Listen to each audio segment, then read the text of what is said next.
السلام عليكم ورحمة الله وبركاته. مقعيقو أحمد إبراهيم الصومال waxaan la hadlayaa shacbiga Soomaaliyeed maanta meel kasta oo joogtaan maanta waxay shaashada iga tustay iyo diiradda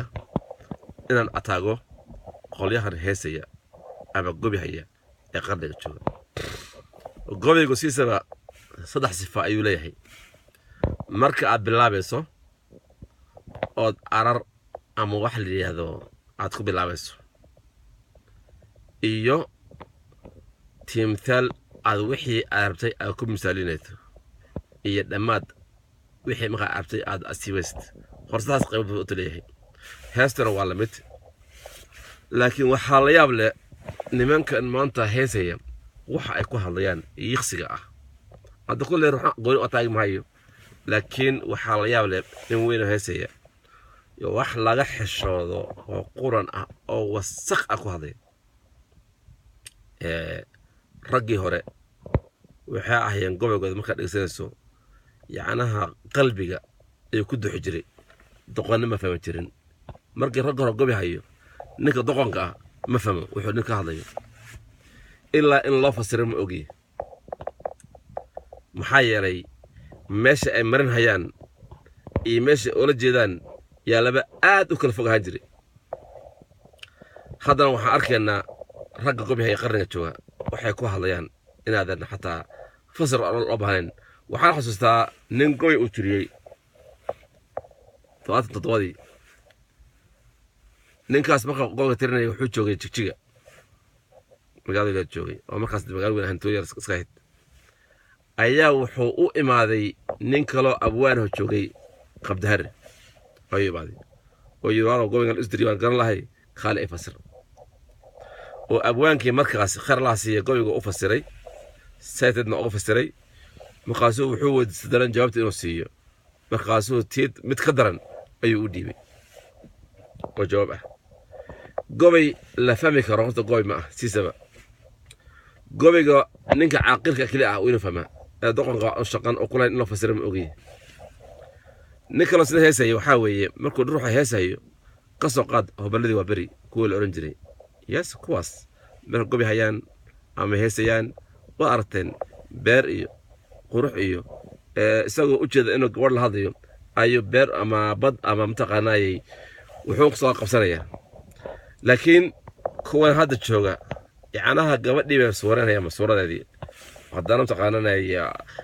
waxyaalo mtaqaanay khaas oo sheegayaan oo haddana a'uudu billahi min shaytaani rajiim suugaantii waa lumiyaanba iyo taariikhdii marka waxaan ka codsanaynaa Soomaalida marka ama gobi hayaan ama heesayaan wax suugaan ku dhisan inay sameeyaan maxaa yeelay wuxuu maqaad tirinayso waa inuu noqon karo wax dhaxal gal ah ama ma geli kara ama taariikh geli kara ama wax dhood soo qaadanayo wuxuun geli kara waa inuu noqdaa oo hebel asaas la yiraahdo laakiin sida xoolaha iska caawdo si qayriso birana iska qaraacato oo wax faa'iido ku jirto halaha mishaarka laga siiyay watan qodoro loo galay moogi wax qaba anfac yaal mas ninka amaanka waxa uu yaqaanaa hadalkaas buu yiri hadda allah nu xasta doodaan noqoto ninku abana rag u dambeeyay waa weyn kamid ah iyo kullu cokalato marka hadalada baqad shir aad taamaad hadayso waa soo qaadan kartaa gooyaha dhahan iyo waxyaalaha ay kullu wuxuu yiri waa soo qaadan kartaa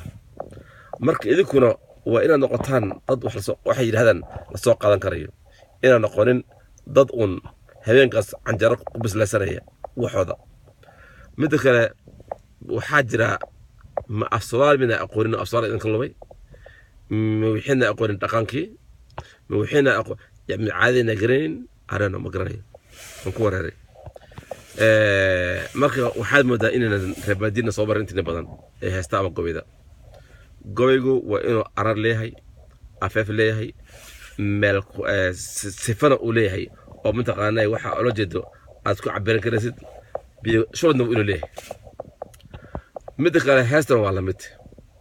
waa in idan heestan leedahay mintaqaanay bilaawasho iyo dhamaad laakiin wasankeedu is khilaafsaneen si suugaanta ha jirtay hadda ka bilowda min ku dhamee haddana waana sifa leedahay wuxuu aqoon fastaa laakiin hees on toos iska tirinayo taas hees leedahay waa qashni qurun weeyaan قوي اللي كاسك اللي بين هذا قوي هو إن وحون لك أحليه واحد أترنسو وإن استعارة محضية يكون جرتها هذا استعارة محضية يكون جرين حباج عنها ما أهان قيمة قلعة ما أهان مركا خاص نحن وشجيها صومالي ذا رقنك إن سنغلو من هذا السجان وشجيان وإن السجان في عنا أو تاريخ له أو وحجلس أو روح يستكون قادر هي أو عقل مو يعني تقول أسف من إلا فسر موجي ولكن تصحيح مركا إن شاء الله تعالى أنت سجان سو أساستي